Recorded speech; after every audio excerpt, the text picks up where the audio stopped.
Senjata api AK-47 menjadi senjata yang paling umum dalam dunia militer. Bahkan hampir di seluruh dunia menggunakannya.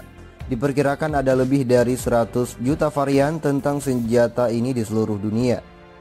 Namun di Amerika sendiri, AK-47 memiliki reputasi sebagai senjata orang jahat, mengingat sejarah penggunanya senjata ini yang digunakan oleh mantan musuh Amerika.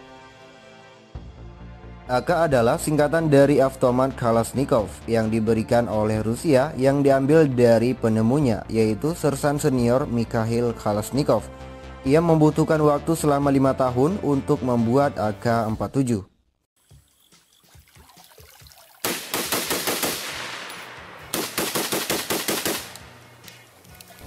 Mantan insinyur pertanian itu pada dasarnya menggunakan desain dari senjata asal Jerman STG-44 yang sangat terkenal pada Perang Dunia II. STG-44 merupakan senapan infanteri jarak menengah pertama. Senjata buatan Jerman tidak menembakkan peluru berat, tapi masih bisa melepaskan api yang besar. AK-47 juga dirancang untuk melakukan hal yang sama. Namun karena kecemerlangan sejati Kalashnikov terletak pada kesederhanaannya.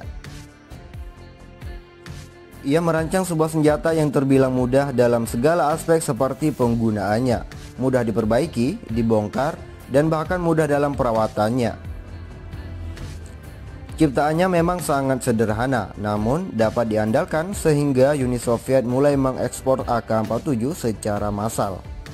Kemudian negara itu mampu menghasilkan begitu banyak uang dari kegiatan mengekspor AK-47, sehingga Kalashnikov mendapat perlakuan khusus dari Uni Soviet dan kemudian Rusia selama sisa hidupnya.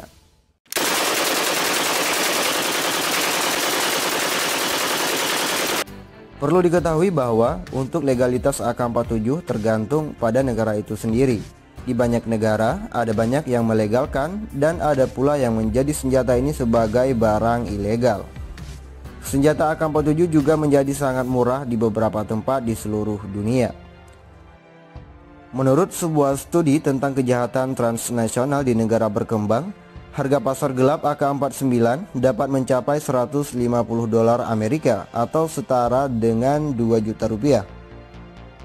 Sementara itu di Pakistan, senjata asal Uni Soviet ini mencapai $3.600 Amerika atau setara dengan 53 juta yang dijual dalam situs gelap. Tapi untuk di Afrika, harga AK-47 menjadi relatif murah karena permintaannya yang begitu tinggi. AK-47 sendiri memiliki kemampuan yang dapat menembakkan 600 peluru per menit jika dalam pengaturan otomatis penuh. Sementara itu, AK-47 juga semakin populer di kalangan anak-anak hingga dewasa ketika digunakan dalam game online.